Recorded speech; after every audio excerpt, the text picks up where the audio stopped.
மனுஷனுக்கு வாழ்க்கையில நம்பிக்கை வேணும். மரத்தை வச்சவன் தண்ணி ஊத்துவான்னு ஏதோ ஒரு புண்ணியான்னு சொல்லி இருக்கான். அது உண்மைதான். நம்பிக்கை இல்லாத மனுஷனும் தும்பிக்கை இல்லாத யானையும் ஒண்ணு. இது பாட்டி சொன்ன பழமொழி. கடவுள் நம்மள நல்ல வைப்பாருங்க. நம்பிக்கை நமக்கு முதல்ல வேணும். நீங்க பஸ்ல வெளியூருக்கு ஒரு பயணம் போறீங்கன்னு வைங்க, டிக்கெட் எடுத்து பஸ்ல உட்காந்து நிம்மதியா தூங்குவீங்க. காலையில போக வேண்டிய ஊருக்கு பஸ் போய் சேரும். நீங்க நம்பிக்கை இல்லாத பயந்தாங்கொழியா இருந்தீங்கன்னு வைங்க, டிரைவர்கிட்ட போய் உங்களுக்கு லைசன்ஸ் இருக்கா அப்படின்னு கேட்டீங்கன்னு வைங்க, உங்களுக்கு பஸ் ஓட்டுறதுல எத்தனை வருஷம் அனுபவம் இருக்குன்னு கேட்டீங்கன்னு வைங்க, டிரைவருக்கு கோவம் வந்துடும். ஏமா இறங்கி வேற பஸ்ல போமான்னு இறக்கி விட்டுருவாங்க. கடவுள் மேல நம்பிக்கை வைங்க. இந்த வருஷத்துல எல்லா ஆசீர்வாதமும் உங்களுக்கு கிடைக்கும். உங்களுக்கு நம்பிக்கை இல்லைன்னா ஒரு கதையா ஆகாது. பிறவிலேயே பார்வை இல்லாதவங்க 2 பேரும் ஏசப்பாட்ட வந்தாங்க.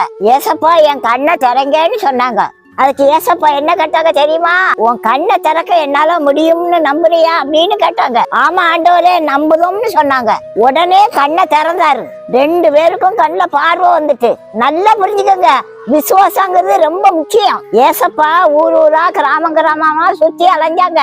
ஒரு கிராமத்துல உள்ளவங்க யாருமே ஏசப்பாவை நம்பலையா. அந்த கிராமத்து சனங்களுக்கு ஏசப்பா அற்புதம் செய்வாருங்க விசுவாசமே இல்லையா. உடனே ஏசு என்ன செஞ்சார் தெரியுமா? அந்த கிராமத்துல ஒரு அற்புதமும் செய்யாம ஏசப்பா திரும்பி வந்துட்டாங்களாம். உங்களுக்கு அற்புதம் வேணும்னா விசுவாசம் வேணுங்க. சேனைகளின் கர்த்தரால கூடாத காரியம் ஒண்ணும் இல்லைங்க. நீ விசுவாசித்தால் தேவனோட மகிமையை காண்பாய்.